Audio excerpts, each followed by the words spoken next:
Hi everybody, welcome back to Practice Like a Pro. So, today I've just got a funky little exercise for you to try, which is playing the first position of the major scale in thirds. So the whole idea of this is instead of playing, we're using A major by the way, I'll put it on the screen for you. So instead of just playing it forwards and backwards like that, we're going to try and jumble it up a bit and try and make an interesting exercise out of it and get some uncommon kind of combinations of one finger to the next to sort of connect, sort of help that connection between your brain and your fingertips. Okay.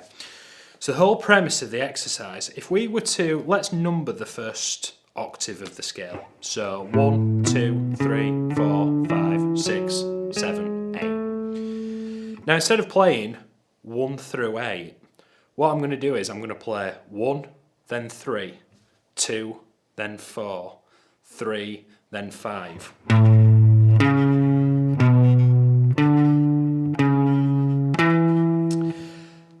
So the idea is you play the first note, skip a note and play the next one.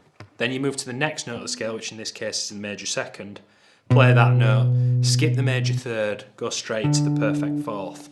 I'll put the tab on screen for you now and we'll just sort of talk through it. So, really important that you always play this scale. Start with your middle finger for me, because if we're going to try and stick to the finger per fret rule, this scale covers fret 4 through fret 7. So really important. Every time you see a 4 on the tab, I want you to use your index finger. Every time you see a 5, I want you to use your middle finger. 6, ring finger.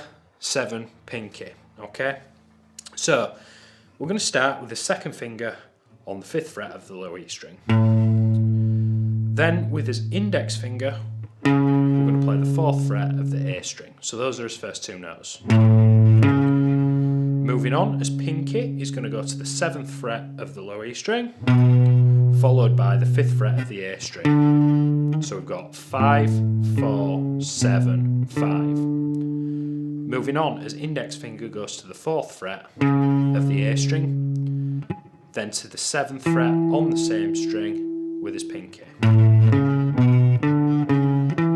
Moving on, 5th fret on the A to 4th fret on the D, 7th fret on the A to 6th fret on the D, 4th fret of the D to 7th fret of the D. Remember, you use your little finger on that 7th fret.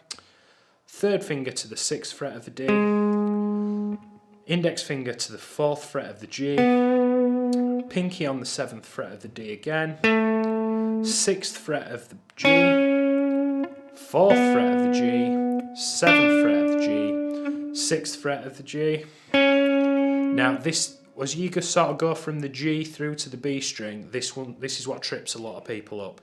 So we've got 5th fret on the G, on the B, 7 on the G.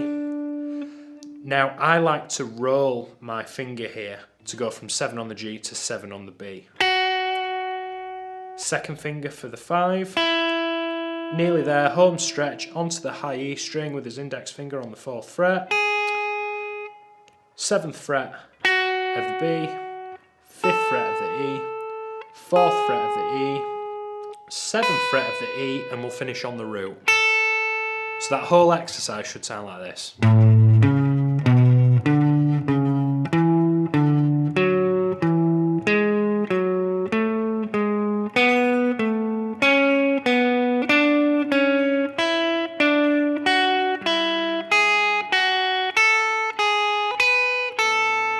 And you could finish it with an A major chord at the end. So if you want to take this any further, once you get to the top, like I did at the beginning, you can play it backwards as well. I'll leave that up to you to transcribe on your own. I won't drag you through it in today's video. If you need the tab for a little bit longer, just go back to the where we were explaining it and pause the video and really take your time. Now, if I was studying something like this again, and this is what I did when I was starting, is I'd get some blank tab paper or some blank manuscript and I'd physically write it out 4 notes, 5 notes at a time into little phrases and kind of chop it up, not necessarily into bars but little chunks. So I'd practice the first, let's say, 4 notes.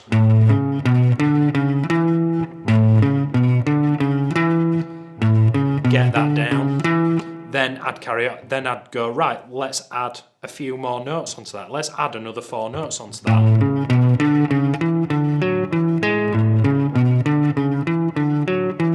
Now this stuff's really tricky to get under your fingers, but when you see guitar players that just seem to have freedom all over the neck and seem to be able to play whatever they want, it's exercises like this that are going to get you there.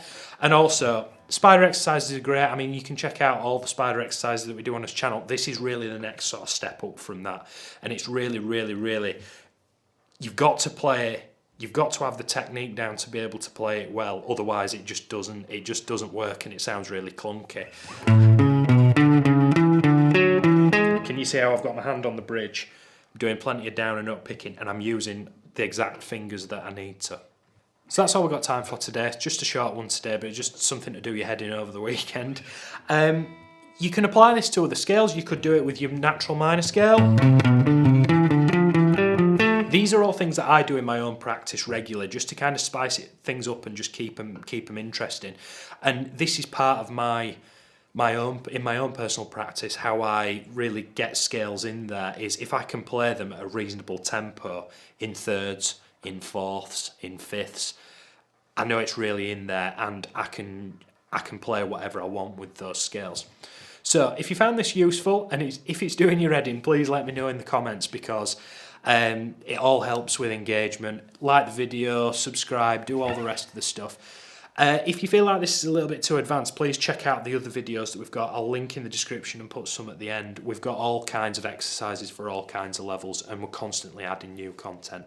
So until seeing you next time, thank you very much. Keep practicing like a pro. Cheers.